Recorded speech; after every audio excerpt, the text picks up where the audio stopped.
Je suis Dave Salmoni, zoologiste, dresseur et expert en prédateurs. Ma formation me permet de décrypter les situations de conflit entre l'homme et l'animal. Je suis en Afrique, dans une zone connue pour ses attaques mortelles d'hippopotames. Un lieu où l'homme et l'animal s'affrontent sans merci. Le nombre de victimes est si élevé que la science cède parfois la place aux croyances locales et au surnaturel. En Europe, vous utilisez des armes à feu. Nous, en Afrique, on utilise ça. Ce conflit ne ressemble à aucun de ceux que j'ai pu voir auparavant. Pour comprendre ce qui pousse ces animaux à tuer, je dois abandonner mes préjugés scientifiques et plonger dans un monde de magie noire et de possession. La sorcellerie est-elle autorisée ou non? Non, pas du tout. Je peux oublier tout ce que je pensais savoir sur les hippopotames. Après cette aventure, je ne porterai plus jamais le même regard sur les attaques d'animaux. Ces objets sont la preuve qu'il essaye de s'en prendre à quelqu'un. De tuer quelqu'un. Le tuer? Oui.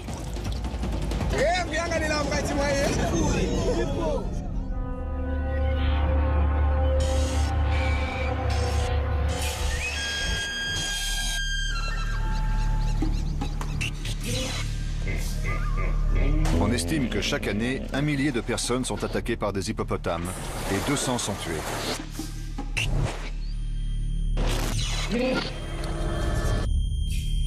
Ici, en Afrique, c'est l'animal le plus dangereux, responsable de plus de morts que n'importe quel grand mammifère. Les hippopotames de la région du Zambèze inférieur sont considérés comme étant plus agressifs que n'importe où ailleurs sur la planète. Si vous cherchez la région du monde où les conflits entre l'homme et l'hippopotame sont les plus nombreux, vous y êtes. Je suis en Zambie, dans le sud de l'Afrique. Ces rivières abritent plus de 40 000 hippopotames, dont beaucoup vivent ici dans le Zambèze inférieur. C'est au confluent du Zambèze et du Kafoué que l'on a recensé le plus grand nombre d'attaques violentes d'hippopotames du pays. Nombre de ces attaques sont si extrêmes et si impensables qu'elles remettent en cause tout ce que la science connaît du comportement animal. Bien que l'agressivité des hippopotames soit ici bien connue, une histoire en particulier a retenu mon attention. Cela s'est passé un peu plus loin en aval, sur une pirogue.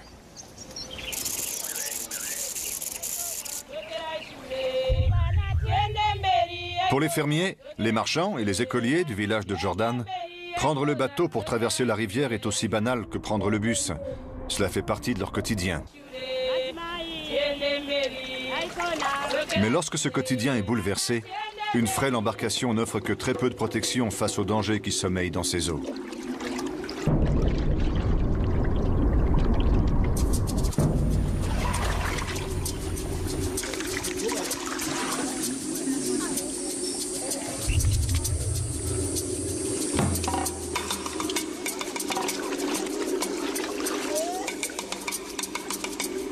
L'hippopotame a attendu que ce bateau précis soit au milieu de la rivière en cette journée fatale pour frapper. Le bateau chavire. 12 personnes luttent contre le courant. En général, les hippopotames sont très prévisibles. Ils frappent une fois et puis ils font demi-tour. Mais ce jour-là, ça ne s'est pas passé comme ça. Ce qui s'est passé ensuite est un comportement inexplicable de la part d'un hippopotame. L'animal s'est retourné et a chargé de nouveau, non pas une ni deux, mais 6 fois, attaquant violemment les passagers dans l'eau. Margaret Chabokela, Obi Tembo, Rose, Maggie, Judy et Kelvin Malimbilimbi sont tous décédés ce jour-là. Coup du sort. Ils étaient tous de la même famille. C'est l'attaque la plus violente et la plus mortelle dont j'ai jamais entendu parler. Et elle défie toutes les règles de comportement attribuées à ces animaux. La présence même d'un hippopotame dans ce bras de rivière si fréquenté est totalement anormale. Et après avoir attaqué une première fois, pourquoi revenir à la charge et s'en prendre aux passagers? Pourquoi poursuivre son attaque jusqu'à avoir tué tous les membres d'une même famille? On pourrait y voir un hasard, mais en Zambie, personne ne croit au hasard. Je suis venu ici pour comprendre ce qui s'est passé et pourquoi c'est arrivé. Était-ce un comportement animal naturel? Ou bien y a-t-il autre chose? Aussi étrange que cela puisse nous paraître, les gens d'ici affirment que toute la famille avait été maudite par un sorcier et que c'est lui qui a provoqué cette attaque. J'ai entendu dire qu'une des survivantes habitait encore tout près d'ici. Peut-être pourra-t-elle m'apporter des réponses. En attendant, je dois comparer mes théories sur les attaques d'hippopotames avec les explications que l'on en donne ici. Confronter mes connaissances rationnelles sur le comportement animalier aux croyances surnaturelles locales.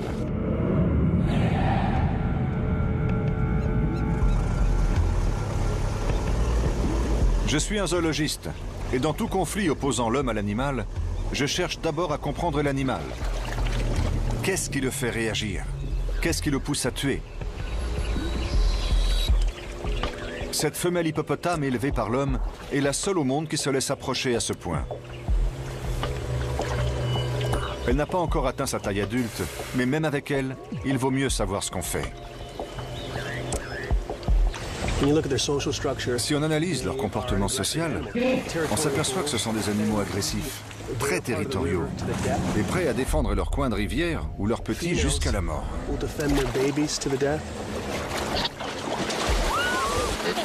Face à une bête comme ça, ou surtout plus grosse, l'être humain n'a aucune chance.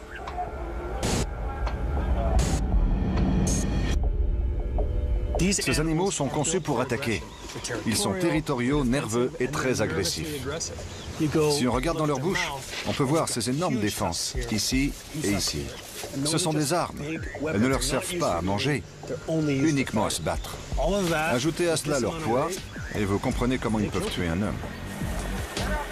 Dès lors que l'homme et l'hippopotame partagent un même territoire, le danger guette. C'est justement le cas sur les rives du Zambèze. Ici, tout le monde vit près du fleuve. Son eau est indispensable pour laver, cuisiner, pour boire et irriguer les récoltes. Au fil du temps, les villages et les fermes se sont rapprochés des rives du Zambèze et des marais qui l'entourent. Ironie du sort, cette eau providentielle cache un danger mortel.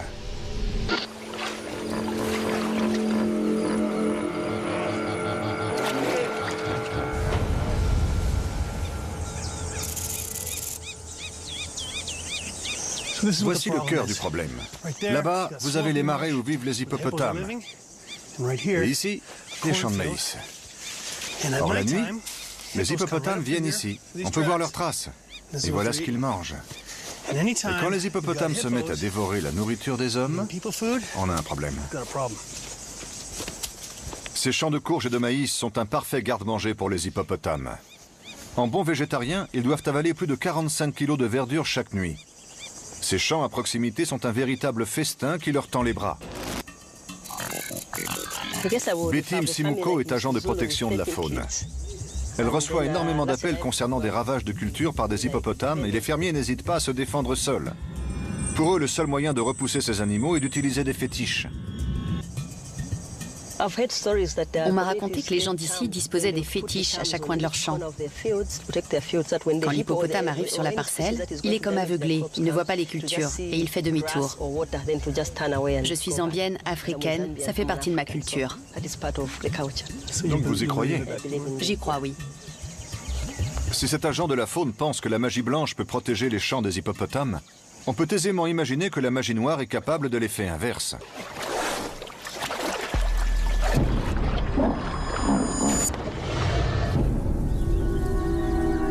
Un danger dont les fermiers des alentours sont bien conscients.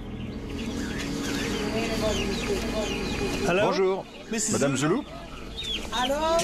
Madame Zulu est agricultrice et mère de famille.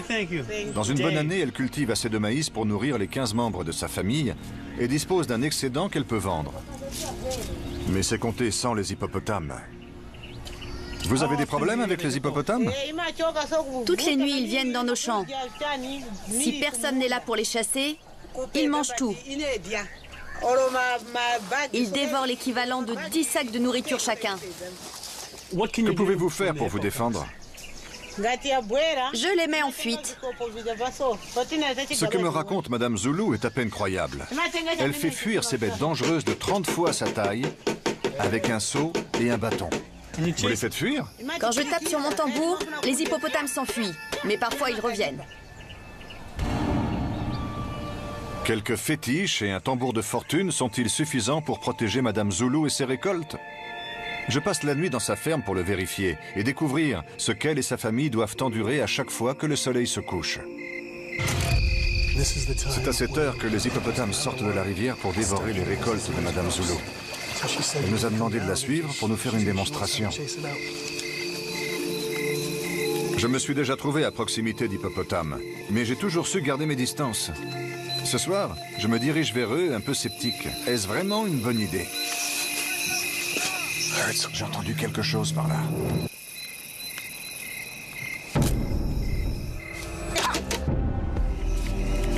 Dans l'obscurité totale, je me sens tout petit et très vulnérable.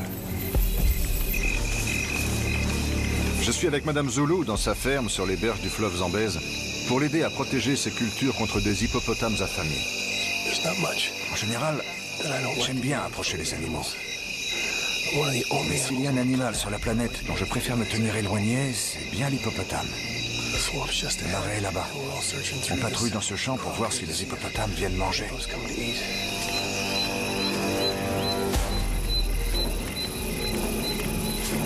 Mais je n'arrive pas à me sortir de la tête une histoire que Madame Zulu m'a racontée et qui s'est déroulée une nuit exactement comme celle-là. C'était en novembre 2003 dans un champ tout près d'ici. 3 fermiers patrouillaient à la recherche d'hippopotames en train de détruire des récoltes. Sans aucun fétiche, armés seulement de tambours de fortune, une tactique qui avait jusqu'alors fait ses preuves et permis de repousser les hippopotames jusque dans leur marais. Mais cette nuit-là, un des animaux en avait décidé autrement.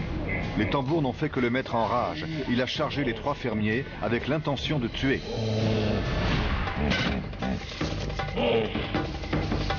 Fuyant dans l'obscurité, les fermiers n'ont eu aucune chance. Le lendemain matin, Pedro Acagnoli, Wilson Bacasso et Andrew Moulemois ont été retrouvés morts. Même en observant scrupuleusement les règles de sécurité habituelles, si l'hippopotame est décidé à tuer, il le fera. Et si tel est le cas ce soir, toute mon expérience avec les animaux dangereux ne me sera pas d'un grand secours.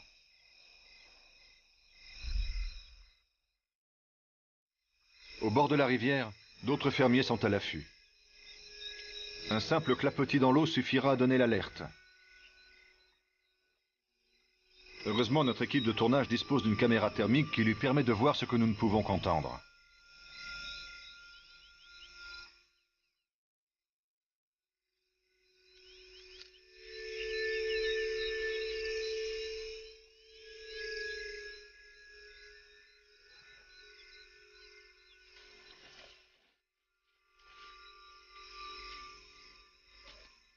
Et en effet, à quelques mètres de nous, un hippopotame est en train de se nourrir dans le champ. Il y a un hippopotame par là-bas. La caméra thermique l'a repéré. Nous avons juste entendu un bruit qui nous a indiqué sa présence. L'animal nous a contournés et s'enfonce un peu plus dans le champ.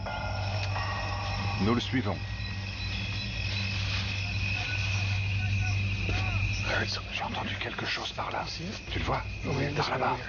La caméra thermique ne détecte rien par ici. Oui, vers la gauche.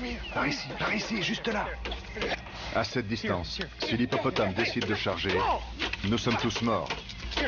Là. Cette fois-ci, Madame Zulu en sort vainqueur et sans la moindre blessure. Mais l'animal reviendra.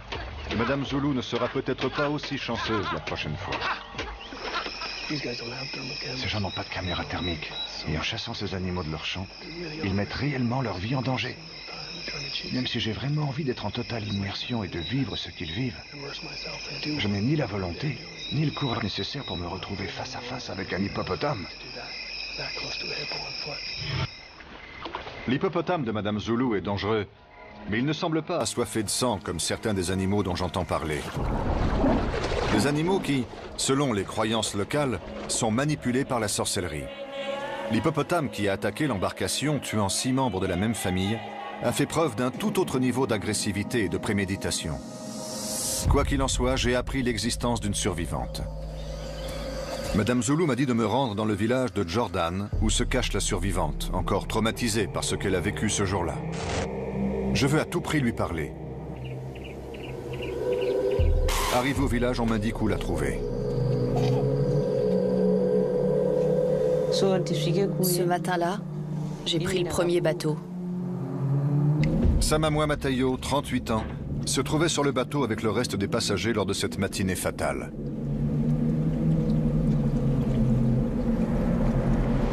Comme elle avait un mauvais pressentiment,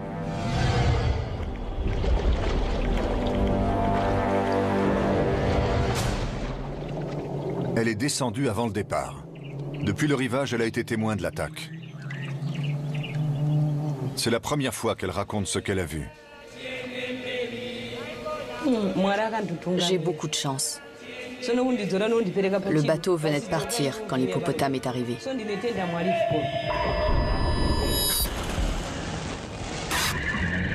Quand il a frappé l'embarcation la première fois, elle ne s'est pas renversée. Mais la 3e fois, elle a chaviré. Horrifiée, elle assiste au massacre systématique des membres de cette famille. Il y a toujours eu des hippopotames à cet endroit du fleuve, mais pas des comme ça. Celui-là a frappé le bateau 3 fois et a tué 6 personnes de la même famille. C'était un hippopotame artificiel. Un hippopotame artificiel? C'est donc cela la pensée secrète de Samamwa? Pouvez-vous m'expliquer ce qu'est un hippopotame artificiel? Elle ne m'en dira pas plus. Mais d'après ce que je sais des croyances africaines, cet hippopotame artificiel est sûrement lié à la sorcellerie. Quel que soit l'animal qui a tué ses amis, elle est persuadée qu'il est toujours là quelque part et qu'elle est toujours sur sa liste. J'ai pu apprendre ce qui s'était passé sur ce bateau, mais pour connaître le pourquoi et savoir ce qui a motivé cet hippopotame, je dois découvrir ce qui effraie tant Samamwa.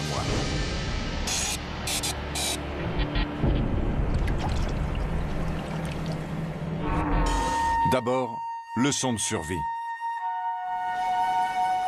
Les hippopotames sont des animaux très nerveux. Avancez lentement, gardez une voix calme et ne vous placez jamais derrière eux, là où ils ne pourraient pas vous voir. Si vous donnez des coups dans l'eau ou frappez sur des tambours en pleine nuit, vous allez vous attirer des ennuis. Au fait, n'essayez surtout pas ça chez vous. Je me trouve dans la région du Zambèze inférieur pour enquêter sur une violente attaque d'hippopotame qui a tué les 6 membres d'une même famille dans une pirogue. Je viens d'apprendre que la magie noire et un mystérieux hippopotame artificiel pourraient être impliqués. Toute la région est frappée par d'incessantes attaques d'une extrême violence qui vont à l'encontre de tout ce que je sais du comportement normal de ces animaux. N'importe quel spécialiste des hippopotames vous dirait qu'un hippopotame peut attaquer sans raison apparente. Mais là, il s'agit d'une attaque totalement gratuite. Cela s'est passé en amont, sur la rivière Kafoué, où ont lieu de nombreuses autres attaques dans le village de Chisakila.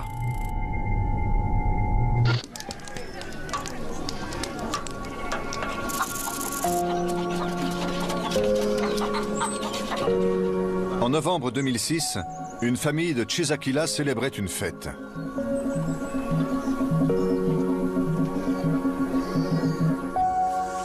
Cela devait être une journée de festin et de danse. Timothy Fury avait été invité par sa nièce. Les cérémonies avaient lieu en contrebas sur les rives de la rivière Kafoué. Alors qu'il enfile ses plus beaux habits, Timothy peut entendre la musique et les premières danses.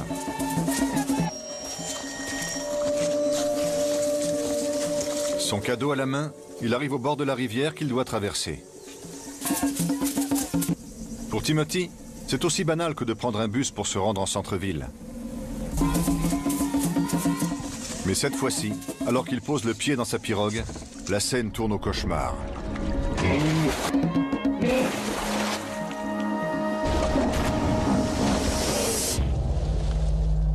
Si vous vivez près d'une rivière, vous devez la traverser au quotidien.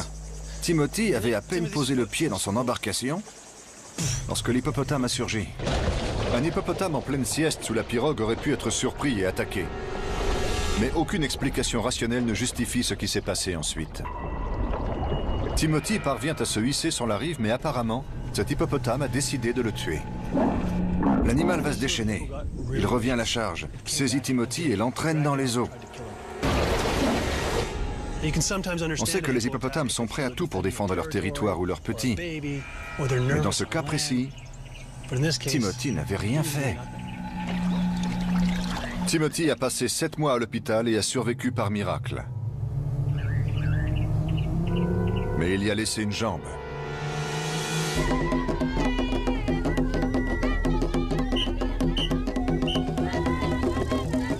Aujourd'hui, dans ce même village, une autre fête est organisée. Timothy m'a invité à y assister. Pour lui, c'est un douloureux rappel du jour où il a été attaqué. Quand l'hippopotame m'a tiré dans la rivière, j'ai appelé ma mère. J'avais perdu tout espoir de survivre. Je pensais que c'était la fin. J'ai récemment découvert l'existence d'explications alternatives aux attaques d'animaux sauvages. On m'a parlé de magie noire, ce genre de choses. Vous pensez qu'il pouvait s'agir de quelque chose comme ça pour cette attaque?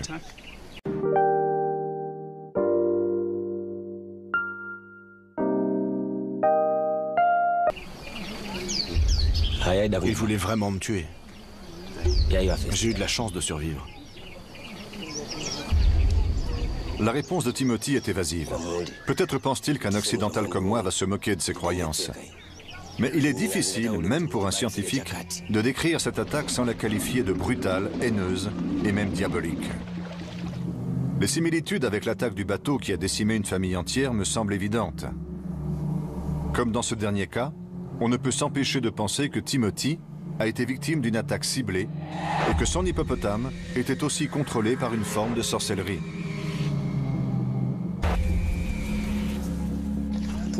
Si je n'ai pas peur d'approcher les animaux sauvages, c'est parce que j'ai étudié leur comportement et leur biologie. Les gens d'ici, qui vivent à leur contact au quotidien, pensent qu'il y a plus que ça.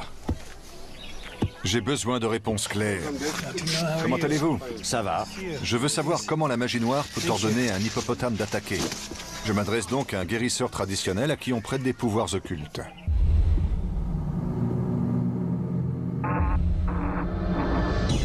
Il est à la fois médecin, prêtre et psychiatre, le tout saupoudré d'une touche de magie.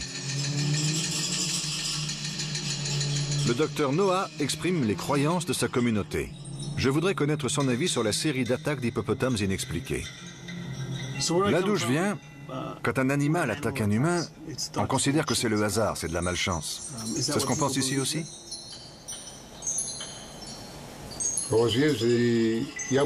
Lorsqu'un hippopotame attaque une personne 2 ou 3 fois, c'est qu'il est possédé.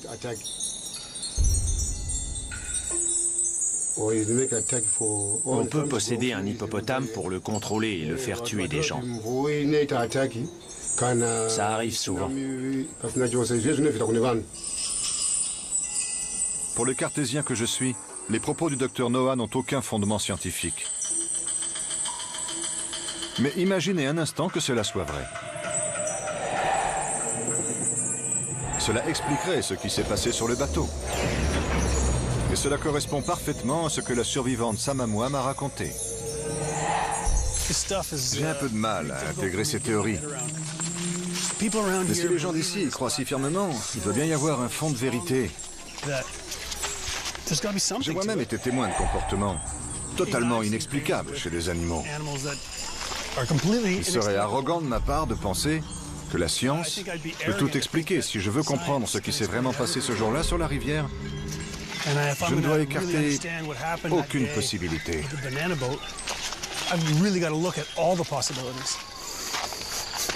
Je pénètre de plein pied dans un monde de sorcellerie et de magie noire, bien loin du confort de la science. Mais c'est le seul moyen pour moi de comprendre la folie meurtrière des hippopotames.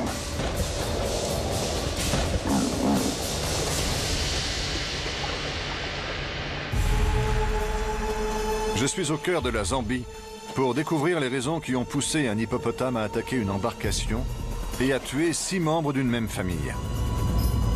La magie noire serait responsable des attaques d'animaux les plus violentes. Ceux qui en savent le plus sur les hippopotames sont ceux qui risquent leur vie à leur contact au quotidien. Les pêcheurs du Zambèze. Bonjour, je m'appelle Dave. Vincent Kashiki. Enchanté, Vincent. Enchanté. Vincent m'explique qu'il compte sur la chance et sur ses fétiches. Ça repousse les hippopotames? Parfois, oui, mais pas toujours. Parfois, ça ne marche pas. Oui. On peut pêcher aujourd'hui? Oui. Ces hommes croient au pouvoir des fétiches, même s'ils ne sont pas toujours efficaces. En tout cas, mon frêle esquif ne résistera pas aux assauts d'un hippopotame. Il y a beaucoup d'hippopotames? Oui, mais on craint rien. Je suis canadien. Les Canadiens font du canoë tout le temps.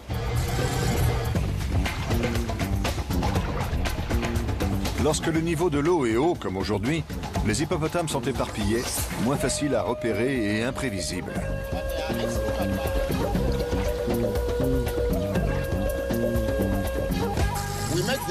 On utilise ça pour faire du bruit dans l'eau. Lorsqu'il entend ce son, le poisson est effrayé et il se disperse. Il ne sait pas que je l'envoie vers mon filet. On fait comme ça. Donner de grands coups dans l'eau est peut-être un bon moyen d'attraper du poisson, mais j'espère que cela ne va pas agacer les hippopotames du coin. On a de la chance. Regarde. Oh, on en a un! On en a un! Super. Oh, il est énorme! Nous n'avons pas provoqué la colère des hippopotames aujourd'hui, mais cela ne se passe pas toujours aussi bien. J'ai été renversé 2 fois par un hippopotame. Comment tu as survécu? Une fois, un bateau m'a repêché. La deuxième fois, j'ai nagé jusqu'à la rive. Plus tu restes longtemps, plus tu prends de risques. Oui, c'est vrai.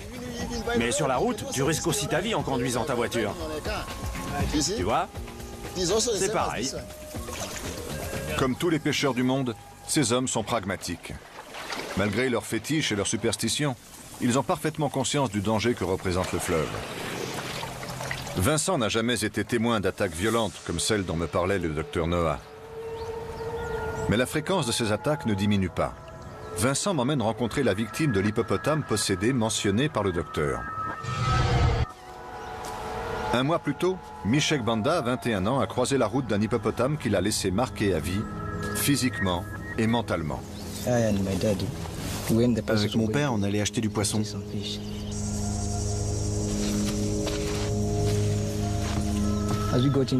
En montant dans le bateau, on a vu les hippopotames au loin, à bonne distance.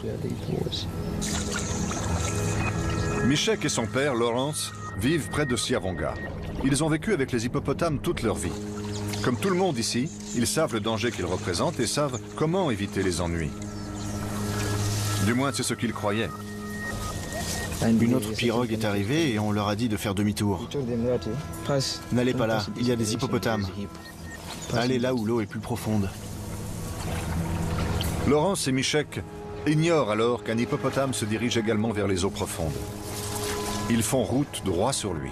On arrivait dans les eaux profondes lorsque l'hippopotame a frappé.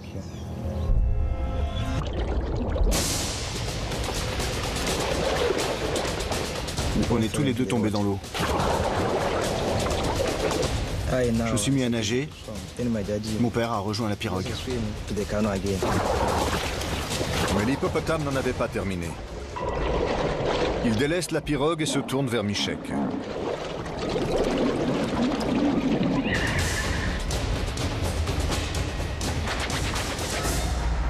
Michek a été littéralement éventré. As-tu pensé qu'il allait te tuer? Oui, c'est ce qu'ils font en général. Le drame vécu par Michek correspond à ce que le docteur Noam a décrit. Un comportement extrême et l'animal qui revient à la charge pour tuer. Mais Michek fait-il le lien avec la magie noire? Certaines personnes dans cette région pensent que parfois un individu ou un esprit peut posséder un hippopotame pour s'en prendre à quelqu'un. Tu as déjà entendu ça? Les gens d'ici y croient aussi? Je n'en ai jamais entendu parler. Aucun des survivants n'accepte de me dire toute la vérité. Michek a encore peur. Il est encore sous le choc. Son père a-t-il une autre explication pour cette attaque? Quelle était la raison de cette attaque, à votre avis? L'homme pêche à cet endroit depuis longtemps. Et personne n'a jamais été attaqué.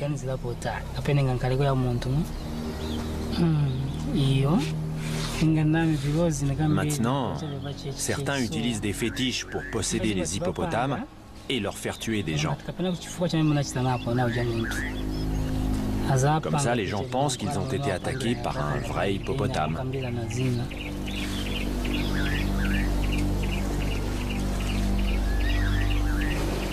Cet hippopotame voulait tuer Michek. Je pense qu'il était possédé.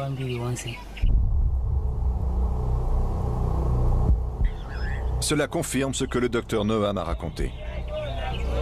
À cet instant précis, tout cela semble bien réel. Je me rapproche de la vérité sur l'attaque de l'embarcation. Je comprends pourquoi Samamois, la survivante que j'ai rencontrée, a si peur. Mais pour comprendre ce concept d'hippopotame artificiel, je dois m'éloigner de mon univers scientifique et plonger corps et âme dans leur monde de sorcellerie.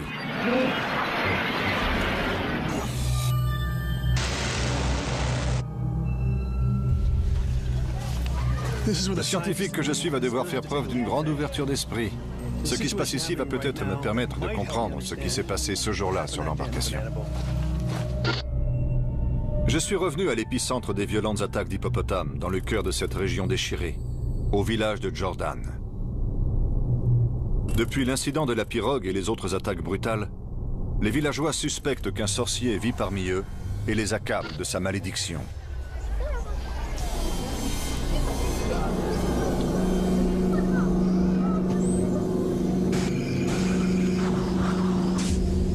La nuit dernière, le suspect a fui sa maison. Les villageois affirment avoir trouvé la preuve irréfutable de sa sorcellerie.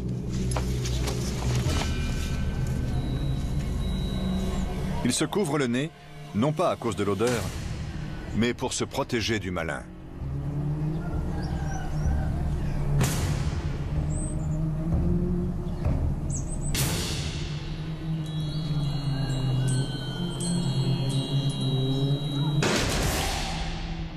Le doyen du village, Jackson Zidonga, a pris les choses en main.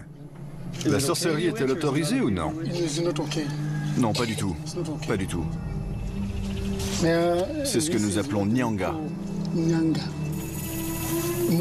Celui qui a recours à la sorcellerie veut se venger. Pour fabriquer ces objets, il doit tuer un de ses proches, son cousin, son fils, sa fille.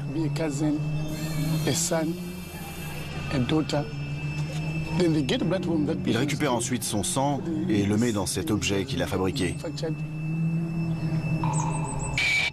Ces étranges figurines faites de bois, de peau animale et de tissu ressemblent à des poupées vaudou. Certaines représentent clairement des animaux. On dirait un lion.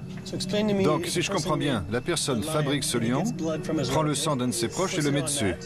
Oui. Et ensuite, il peut transformer l'objet en lion. un vrai lion? Oui, oui. Ces objets sont donc la preuve qu'il essaie de s'en prendre à quelqu'un. De le tuer. De le tuer? Oui. Voilà donc comment un sorcier tue. Il fabrique une figurine animale qu'il couvre du sang d'un proche assassiné et s'en sert pour posséder un véritable animal sauvage et le pousser à attaquer sa victime. Peut-être est-ce cela l'hippopotame artificiel dont Samamois me parlait. On peut faire ça avec un hippopotame? Oui, ils font aussi des hippopotames artificiels. Ok.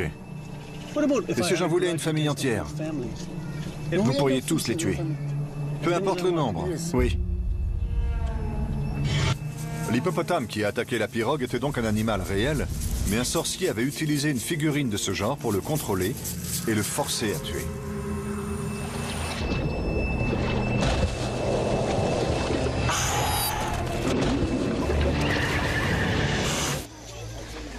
Pour moi, il ne s'agit que d'une petite poupée, cheveux collés dessus. Mais plus c'est un outil qui sert à tuer une personne qui vous enlève en possédant un animal. Ça semble dingue. Néglige pour léger. C'est parti de leur tueur. Lorsqu'il a brisé, Nyanga a disparu, mais son influence maléfique subsiste. Tant que le village n'aura pas trouvé et détruit toutes ses figurines, le sorcier pourra provoquer des attaques d'animaux sauvages. Les habitants ont donc fait appel aux meilleurs guérisseurs de la région pour les aider à purifier le village et retrouver tous les Nyanga qui s'y cachent. Si le guérisseur que j'ai rencontré tout à l'heure était l'équivalent de votre médecin de famille, le docteur Mumba serait un chirurgien de renommée mondiale. En Europe, vous utilisez des armes à feu. Nous, en Afrique, on utilise ça. Le docteur Mumba est issu d'une longue lignée de guérisseurs. Il est reconnu dans toute la Zambie pour ses facultés uniques. Il a accepté une mission dangereuse, purifier le village de Jordan. Tout le village est réuni pour le voir à l'œuvre. Il a accepté de me faire participer. Il échange son costume contre son véritable uniforme. Le blanc est la couleur des esprits ancestraux.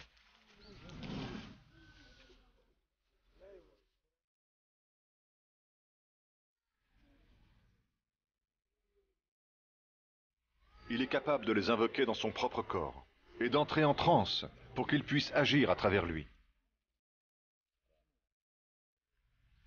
Tandis que la foule silencieuse attend, on dirait que le docteur Mumba est sur le point de s'endormir.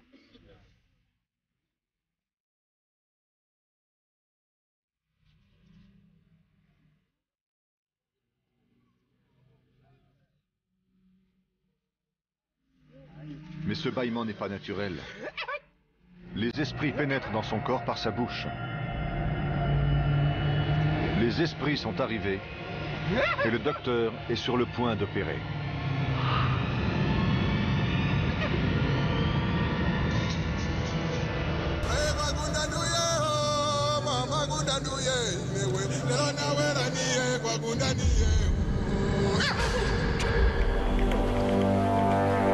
Je suis dans le village de Jordan où le docteur Mumba, guérisseur, est entré en transe pour purger le village du démon et trouver des idoles animales cachées. Très vite, les esprits qui s'expriment à travers lui détectent une présence maléfique à l'autre bout de la ville.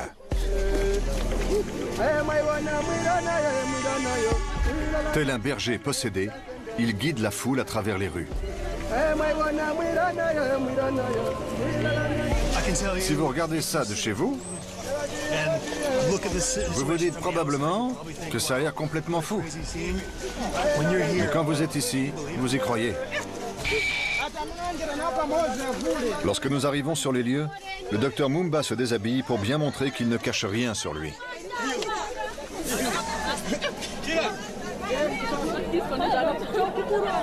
Il sait qu'un Nyanga est caché par ici, l'une des poupées vaudou que j'ai vues l'autre jour. Il ne reste plus qu'à le trouver. Les esprits lui indiquent qu'il se trouve sous cette hutte. Nous nous mettons donc à creuser. Dans la foule amassée, la tension monte.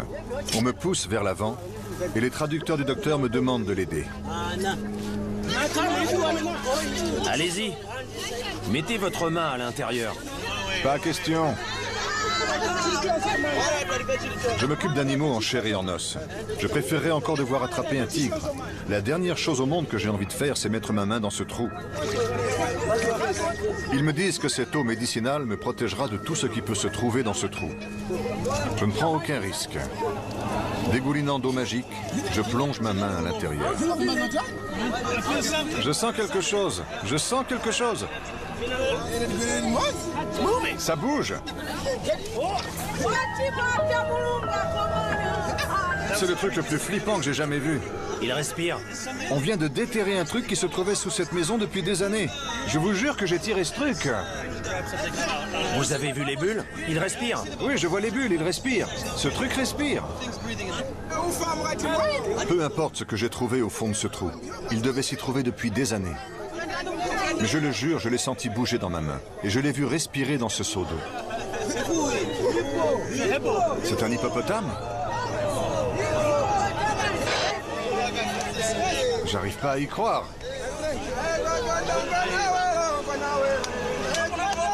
Je sais pas quoi dire. J'ai déterré ce truc moi-même.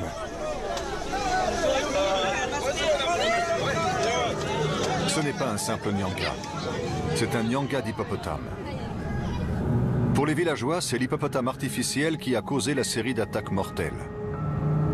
Celui ou celle qui a voulu maudire la famille décédée sur la pirogue a utilisé cette figurine, ou une exactement semblable, pour posséder un hippopotame et l'utiliser pour accomplir son terrible dessein.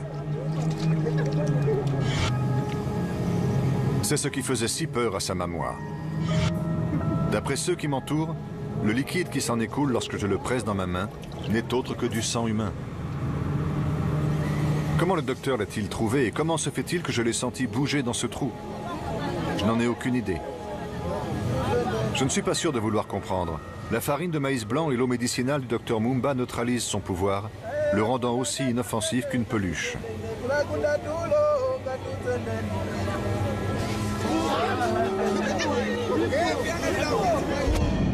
Le docteur le présente à la foule pour leur montrer qu'il a purgé la malédiction du village. La magie noire du sorcier fugitif a disparu. Je vous jure, j'ai enfoncé mon bras jusqu'au coude dans une terre vraiment compacte. S'il l'a caché là, il l'a fait il y a 4 ans. Être capable de le retrouver 4 ans plus tard, c'est quasiment impossible. Je suis un grand sceptique, je suis un scientifique. Je n'ai aucune idée de ce qu'il vient de faire. Si cette magie a un réel pouvoir, je suis plus près d'y croire que je ne l'étais il y a 5 minutes. Que j'y croie ou non, ce n'est pas ça le plus important. Pour ces gens, une malédiction vient d'être levée. Il y aura d'autres attaques d'hippopotames et d'autres sorciers. Mais pour l'instant au moins, Samamoua Matayo, seule survivante de l'attaque de la pirogue, peut reprendre le cours de sa vie libérée de la peur. Je suis venu ici persuadé que mes connaissances en comportement animalier me fourniraient toutes les réponses face à ces attaques d'hippopotames. Aujourd'hui, je n'en suis plus si sûr. Je repars avec plus de questions que de réponses.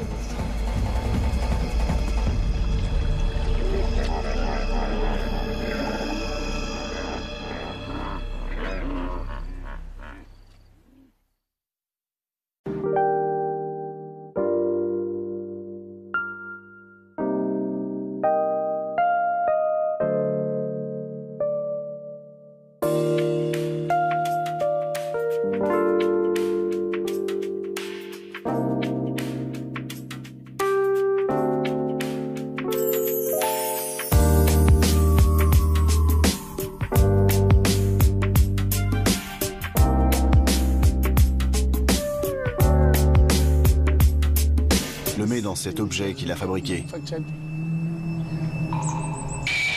Ces étranges figurines faites de bois, de peau animale et de tissu ressemblent à des poupées vaudou. Certaines représentent clairement des animaux. On dirait un lion. Donc, si je comprends bien, la personne fabrique ce lion, prend le sang d'un de ses proches et le met dessus. Oui. Et ensuite, il peut transformer l'objet en lion. Un vrai lion? Oui, oui. Ces objets sont donc la preuve qu'il essaie de s'en prendre à quelqu'un. De le tuer. De le tuer? Oui. Voilà donc comment un sorcier tue. Il fabrique une figurine animale qu'il couvre du sang d'un proche assassiné et s'en sert pour posséder un véritable animal sauvage et le pousser à attaquer sa victime. Peut-être est-ce cela l'hippopotame artificiel dont Samamoua me parlait.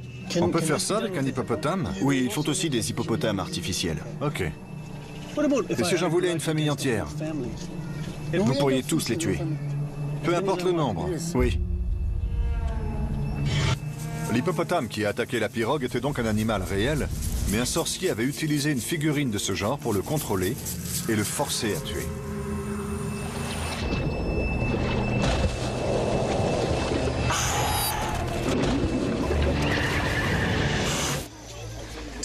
Pour moi, il ne s'agit que d'une petite poupée, cheveux collés dessus. Mais c'est un outil qui sert à tuer une personne qui vous en fait. enfants. Possédant un animal. Ça semble dingue. Les cuis-je pour léger. C'est parti de leur tueur.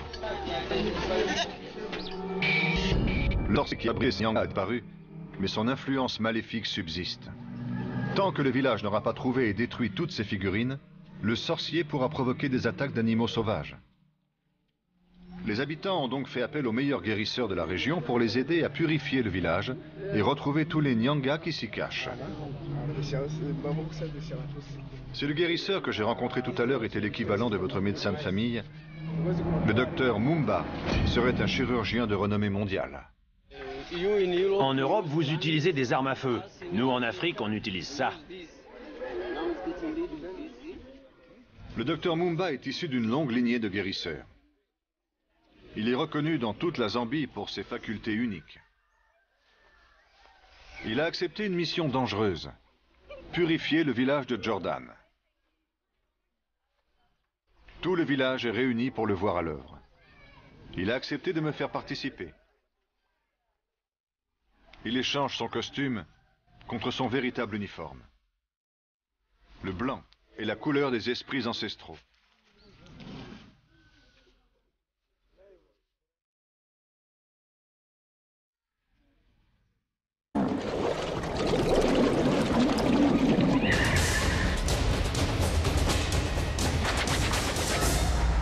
Michek a été littéralement éventré.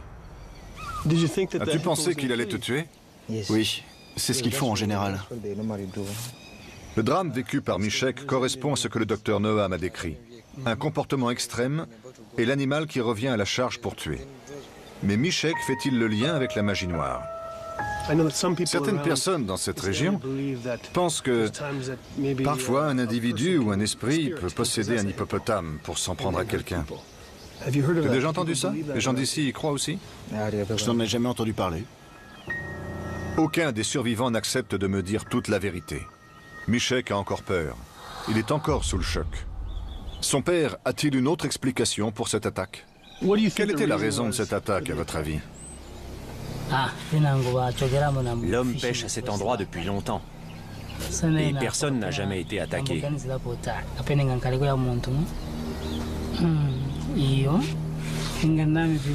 Maintenant, certains utilisent des fétiches pour posséder les hippopotames et leur faire tuer des gens. Comme ça, les gens pensent qu'ils ont été attaqués par un vrai hippopotame.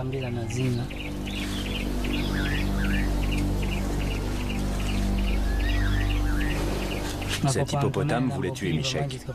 Je pense qu'il était possédé.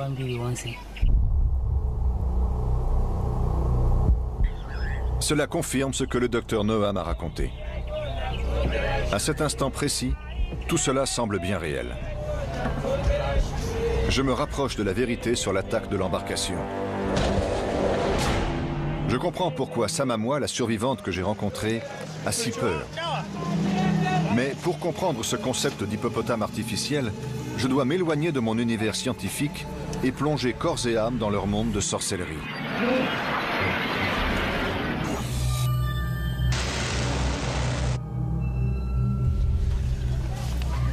Le scientifique que je suis va devoir faire preuve d'une grande ouverture d'esprit. Ce qui se passe ici va peut-être me permettre de comprendre ce qui s'est passé ce jour-là sur l'embarcation. Je suis revenu à l'épicentre des violentes attaques d'hippopotames dans le cœur de cette région déchirée, au village de Jordan. Depuis l'incident de la pirogue et les autres attaques brutales, les villageois suspectent qu'un sorcier vit parmi eux et les accable de sa malédiction.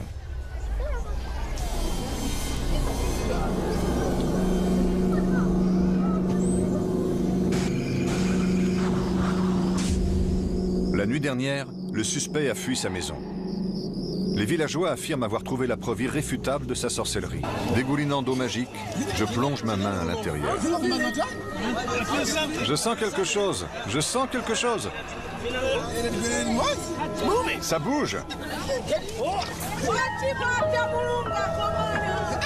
C'est le truc le plus flippant que j'ai jamais vu.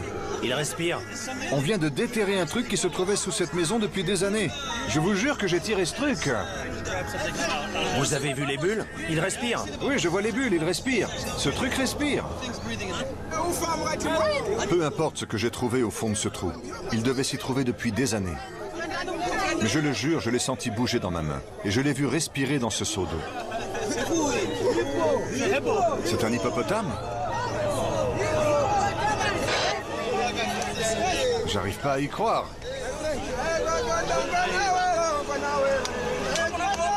Je sais pas quoi dire. J'ai déterré ce truc moi-même.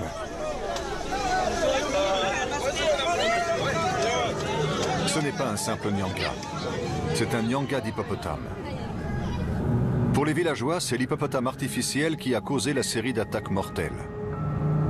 Celui ou celle qui a voulu maudire la famille décédée sur la pirogue a utilisé cette figurine, ou une exactement semblable, pour posséder un hippopotame et l'utiliser pour accomplir son terrible dessein. C'est ce qui faisait si peur à sa mémoire. D'après ceux qui m'entourent, le liquide qui s'en écoule lorsque je le presse dans ma main n'est autre que du sang humain. Comment le docteur l'a-t-il trouvé et comment se fait-il que je l'ai senti bouger dans ce trou? Je n'en ai aucune idée. Je ne suis pas sûr de vouloir comprendre. La farine de maïs blanc et l'eau médicinale du docteur Mumba neutralisent son pouvoir, le rendant aussi inoffensif qu'une peluche.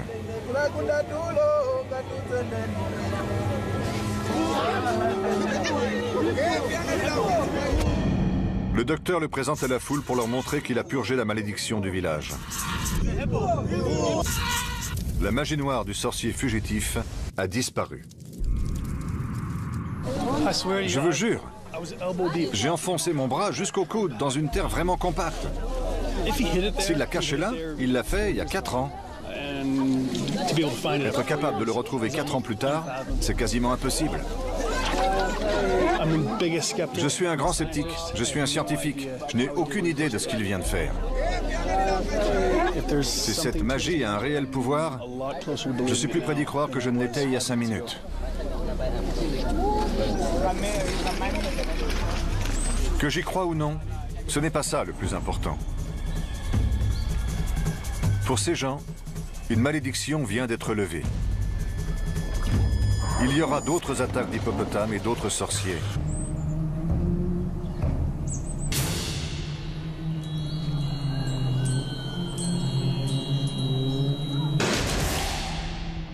Le doyen du village, Jackson Zidonga, a pris les choses en main. La sorcellerie est-elle autorisée ou non? Non, pas du tout. Pas du tout. C'est ce que nous appelons Nyanga. Celui qui a recours à la sorcellerie veut se venger. Pour fabriquer ces objets, il doit tuer un de ses proches, son cousin, son fils, sa fille.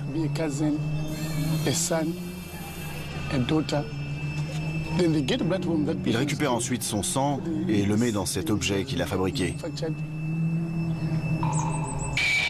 Ces étranges figurines faites de bois, de peau animale et de tissu ressemblent à des poupées vaudou.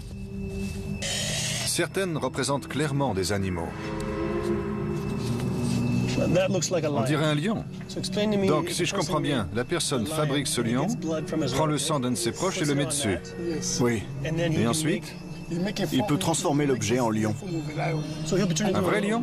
Oui, oui. Ces objets sont donc la preuve qu'il essaie de s'en prendre à quelqu'un. De le tuer. De le tuer? Oui. Voilà donc comment un sorcier tue. Il fabrique une figurine animale qu'il couvre du sang d'un proche assassiné et s'en sert pour posséder un véritable animal sauvage et le pousser à attaquer sa victime. Peut-être est-ce cela l'hippopotame artificiel dont Samamwa me parlait. On peut faire ça avec un hippopotame? Oui, ils font aussi des hippopotames artificiels. Ok. Et si j'en voulais une famille entière? Vous pourriez tous les tuer. Peu importe le nombre. Oui. L'hippopotame qui a attaqué la pirogue était donc un animal réel, mais un sorcier avait utilisé une figurine de ce genre pour le contrôler et le forcer à tuer.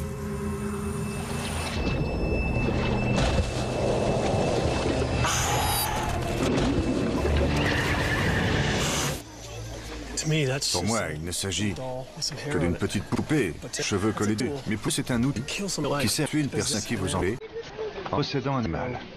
Ça semble dingue. Mais puis-je pour léger? C'est parti de l'orture. Lorsqu'il a disparu, mais son influence maléfique subsiste. Tant que le village n'aura pas trouvé et détruit toutes ces figurines, le sorcier pourra provoquer des attaques d'animaux sauvages. Les habitants ont donc fait appel aux meilleurs guérisseurs de la région pour les aider à purifier le village et retrouver tous les Nyanga qui s'y cachent. Si le guérisseur que j'ai rencontré tout à l'heure était l'équivalent de votre médecin de famille, le docteur Mumba serait un chirurgien de renommée mondiale. En Europe, vous...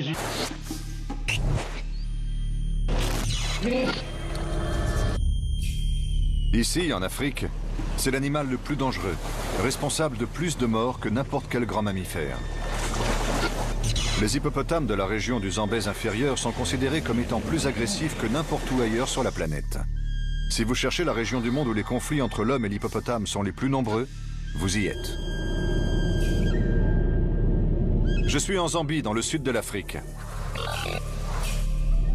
Ces rivières abritent plus de 40 000 hippopotames, dont beaucoup vivent ici dans le Zambèze inférieur. C'est au confluent du Zambèze et du Kafoué que l'on a recensé le plus grand nombre d'attaques violentes d'hippopotames du pays. Nombre de ces attaques sont si extrêmes et si impensables qu'elles remettent en cause tout ce que la science connaît du comportement animal. Bien que l'agressivité des hippopotames soit ici bien connue, une histoire en particulier a retenu mon attention. Cela s'est passé un peu plus loin en aval, sur une pirogue.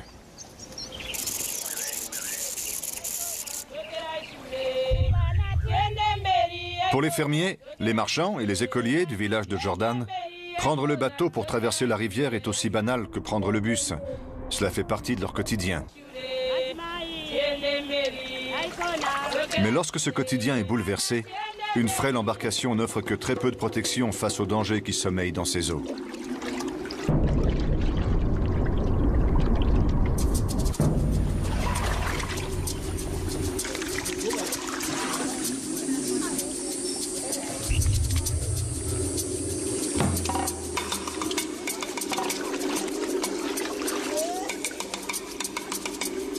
L'hippopotame a attendu que ce bateau précis soit au milieu de la rivière en cette journée fatale pour frapper. Le bateau chavire. 12 personnes luttent contre le courant. En général, les hippopotames sont très prévisibles. Ils frappent une fois et puis ils font demi-tour. Mais ce jour-là, ça ne s'est pas passé comme ça. Ce qui s'est passé ensuite est un comportement inexplicable de la part d'un hippopotame. L'animal s'est retourné et a chargé de nouveau, non pas une ni deux, mais 6 fois, attaquant violemment les passagers dans l'eau. Margaret Chabokela, Obi Tembo, Rose, Maggie, Judy et Kelvin Malimbilimbi sont tous décédés ce jour-là. Coup du sort. Ils étaient tous de la même famille. C'est l'attaque la plus violente et la plus mortelle dont j'ai jamais entendu parler. Et elle défie toutes les règles de comportement attribuées à ces animaux. Elle cache un danger mortel.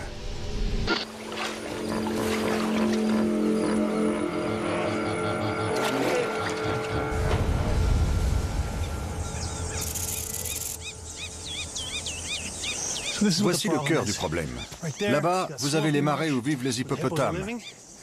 Et ici, les champs de maïs. Or, la nuit, les hippopotames viennent ici. On peut voir leurs traces. Et voilà ce qu'ils mangent. Et quand les hippopotames se mettent à dévorer la nourriture des hommes, on a un problème. Ces champs de courges et de maïs sont un parfait garde-manger pour les hippopotames. En bons végétariens, ils doivent avaler plus de 45 kilos de verdure chaque nuit. Ces champs à proximité sont un véritable festin qui leur tend les bras. Betty Msimuko est agent de protection de la faune. Elle reçoit énormément d'appels concernant des ravages de culture par des hippopotames et les fermiers n'hésitent pas à se défendre seuls. Pour eux, le seul moyen de repousser ces animaux est d'utiliser des fétiches.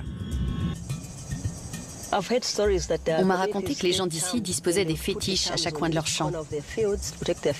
Quand l'hippopotame arrive sur la parcelle, il est comme aveuglé, il ne voit pas les cultures et il fait demi-tour. Je suis zambienne, africaine, ça fait partie de ma culture. Donc vous y croyez? J'y crois, oui. Si cet agent de la faune pense que la magie blanche peut protéger les champs des hippopotames, on peut aisément imaginer que la magie noire est capable de l'effet inverse.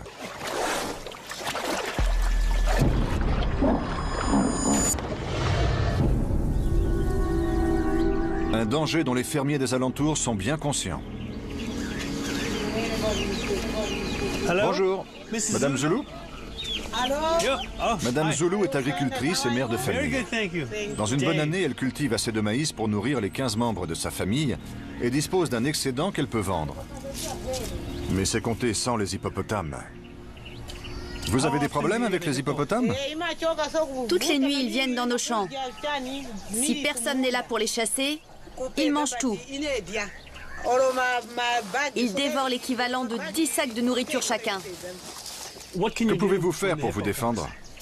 Je les mets en fuite. Ce que me raconte Madame Zulu est à peine croyable. Elle fait fuir ces bêtes dangereuses de 30 fois sa taille avec un seau et un bâton. Vous les faites fuir? Quand je tape sur mon tambour, les hippopotames s'enfuient. Mais parfois, ils reviennent. Quelques fétiches et un tambour de fortune sont-ils suffisants pour protéger Madame Zulu et ses récoltes? Je passe la nuit dans sa ferme pour le vérifier et découvrir ce qu'elle et sa famille doivent endurer à chaque fois que le soleil se couche. C'est à cette heure que les hippopotames sortent de la rivière pour dévorer les... J'ai entendu quelque chose par là. Tu le vois? Par là-bas. La caméra thermique ne détecte rien par ici. Oui, vers la gauche. Par ici, juste là. À cette distance, si l'hippopotame décide de charger, nous sommes tous morts. Là. Cette fois-ci, Madame Zulu en sort vainqueur et sans la moindre blessure. Mais l'animal reviendra. Et Madame Zulu ne sera peut-être pas aussi chanceuse la prochaine fois. Ces gens n'ont pas de caméra thermique. Et en chassant ces animaux de leur champ, ils mettent réellement leur vie en danger. Même si j'ai vraiment envie d'être en totale immersion et de vivre ce qu'ils vivent, je n'ai ni la volonté, ni le courage nécessaire pour me retrouver face à face avec un hippopotame. L'hippopotame de Madame Zulu est dangereux, mais il ne semble pas assoiffé de sang comme certains des animaux dont j'entends parler. Des animaux qui, selon les croyances locales, sont manipulés par la sorcellerie. L'hippopotame qui a attaqué l'embarcation, tuant 6 membres de la même famille, a fait preuve d'un tout autre niveau d'agressivité et de préméditation. Quoi qu'il en soit, j'ai appris l'existence d'une survivante. Madame Zulu m'a dit de me rendre dans le village de Jordan, où se cache la survivante, encore traumatisée par ce qu'elle a vécu ce jour-là. Je veux à tout prix lui parler. Arrivé au village, on m'indique où la trouver. Ce matin-là, j'ai pris le premier bateau. Samamwa Matayo, 38 ans, se trouvait sur le bateau avec le reste des passagers lors de cette matinée fatale.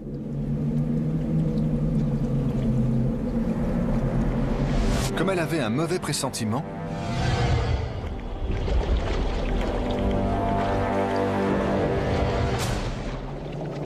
elle est descendue avant le départ. Depuis le rivage, elle a été témoin de l'attaque. C'est la première fois qu'elle raconte ce qu'elle a vu. J'ai beaucoup de chance. Le bateau venait de partir quand l'hippopotame est arrivé.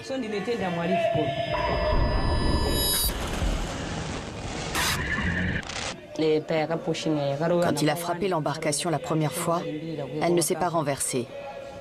Mais la troisième fois, elle a chaviré. Horrifiée, elle assiste au massacre systématique des membres de cette famille. Il y a toujours eu des hippopotames à cet endroit du fleuve, mais pas des comme ça. Celui-là a frappé le bateau 3 fois et a tué 6 personnes de la même famille. C'était un hippopotame artificiel. Il y a un hippopotame par là-bas. La caméra thermique l'a repéré. Nous avons juste entendu un bruit qui nous a indiqué sa présence. L'animal nous a contournés et s'enfonce un peu plus dans le champ. Nous le suivons. J'ai entendu quelque chose par là. Tu le vois? Par là-bas. La caméra thermique ne détecte rien par ici. Oui, vers la gauche. Par ici, juste là. À cette distance, si l'hippopotame décide de charger, nous sommes tous morts. Là. Cette fois-ci, Madame Zulu en sort vainqueur et sans la moindre blessure. Mais l'animal reviendra, et Madame Zulu ne sera peut-être pas aussi chanceuse la prochaine fois. Ces gens n'ont pas de caméra thermique. Et en chassant ces animaux de leur champ, ils mettent réellement leur vie en danger. Même si j'ai vraiment envie d'être en totale immersion et de vivre ce qu'ils vivent, je n'ai ni la volonté, ni le courage nécessaire pour me retrouver face à face avec un hippopotame. L'hippopotame de Madame Zulu est dangereux, mais il ne semble pas assoiffé de sang comme certains des animaux dont j'entends parler. Des animaux qui, selon les croyances locales, sont manipulés par la sorcellerie. L'hippopotame qui a attaqué l'embarcation, tuant 6 membres de la même famille, a fait preuve d'un tout autre niveau d'agressivité et de préméditation. Quoi qu'il en soit, j'ai appris l'existence d'une survivante. Madame Zulu m'a dit de me rendre dans le village de Jordan, où se cache la survivante, encore traumatisée par ce qu'elle a vécu ce jour-là. Je veux à tout prix lui parler.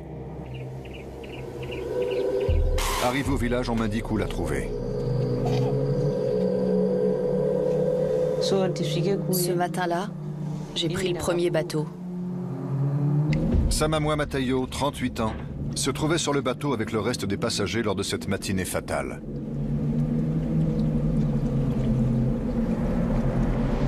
Comme elle avait un mauvais pressentiment,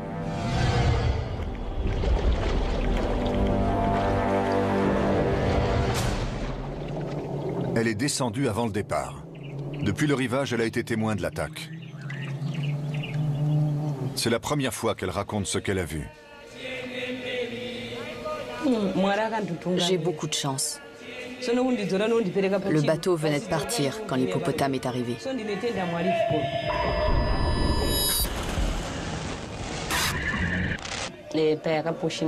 Quand il a frappé l'embarcation la première fois, elle ne s'est pas renversée. Mais la 3e fois, elle a chaviré. Horrifiée, elle assiste au massacre systématique des membres de cette famille. Il y a toujours eu des hippopotames. Je pénètre de plein pied dans un monde de sorcellerie et de magie noire, bien loin du confort de la science. Mais c'est le seul moyen pour moi de comprendre la folie meurtrière des hippopotames.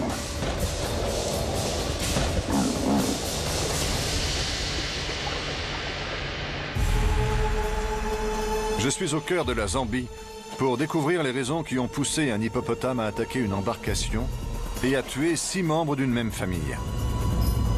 La magie noire serait responsable des attaques d'animaux les plus violentes. Ceux qui en savent le plus sur les hippopotames sont ceux qui risquent leur vie à leur contact au quotidien. Les pêcheurs du Zambèze. Bonjour, je m'appelle Dave. Vincent Kashiki. Enchanté, Vincent. Enchanté. Vincent m'explique qu'il compte sur la chance et sur ses fétiches. Ça repousse les hippopotames? Parfois, oui, mais pas toujours. Parfois, ça ne marche pas. Oui. On peut pêcher aujourd'hui? Oui. Ces hommes croient au pouvoir des fétiches, même s'ils ne sont pas toujours efficaces. En tout cas, mon frêle esquif ne résistera pas aux assauts d'un hippopotame. Il y a beaucoup d'hippopotames? Oui, mais on craint rien. Je suis Canadien. Les Canadiens font du canoë tout le temps.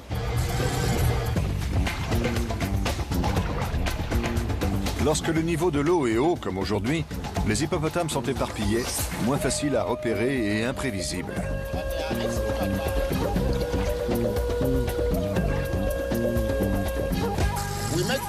On utilise ça pour faire du bruit dans l'eau. Lorsqu'il entend ce son, le poisson est effrayé et il se disperse. Il ne sait pas que je l'envoie vers mon filet. On fait comme ça. Donner de grands coups dans l'eau est peut-être un bon moyen d'attraper du poisson, Mais j'espère que cela ne va pas agacer les hippopotames du coin. On a de la chance. Regarde. Oh, on en a un! On en a un! Super. Wow, il est énorme! Nous n'avons pas provoqué la colère des hippopotames aujourd'hui, mais cela ne se passe pas toujours aussi bien. J'ai été renversé 2 fois par un hippopotame. Comment tu as survécu? Une fois, un bateau m'a repêché. La deuxième fois, j'ai nagé jusqu'à la rive. Plus tu restes longtemps, plus tu prends de risques. Oui, c'est vrai. Mais sur la route, tu risques aussi ta vie en conduisant ta voiture. Tu vois? C'est pareil. Comme tous les pêcheurs du monde, ces hommes sont pragmatiques.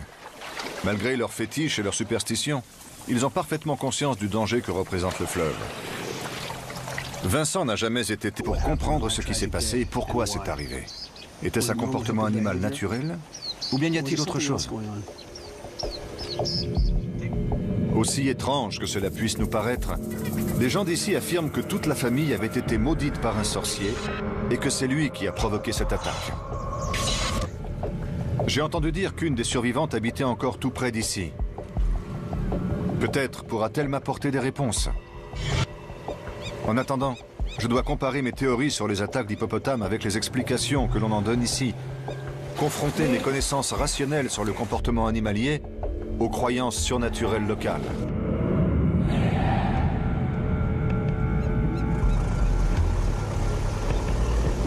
Je suis un zoologiste, et dans tout conflit opposant l'homme à l'animal, je cherche d'abord à comprendre l'animal.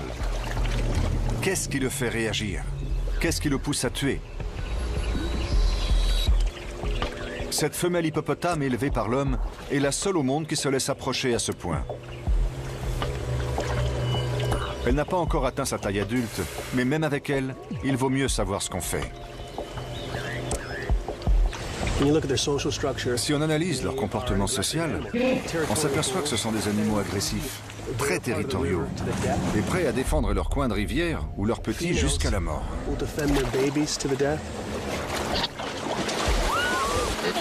Face à une bête comme ça, ou surtout plus grosse, l'être humain n'a aucune chance.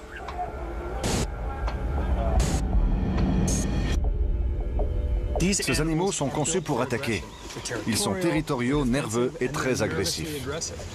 Si on regarde dans leur bouche, on peut voir ces énormes défenses, ici et ici.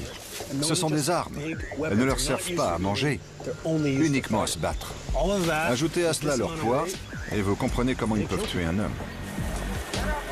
Dès lors que l'homme et l'hippopotame partagent un même territoire, le danger guette. C'est justement le cas sur les rives du Zambèze. Ici, tout le monde vit près du fleuve. Son eau est indispensable pour laver, cuisiner, pour boire et irriguer les récoltes. Au fil du temps, les villages et les fermes se sont rapprochés des rives du Zambèze et des marais qui l'entourent. Ironie du sort, cette eau providentielle cache un danger mortel.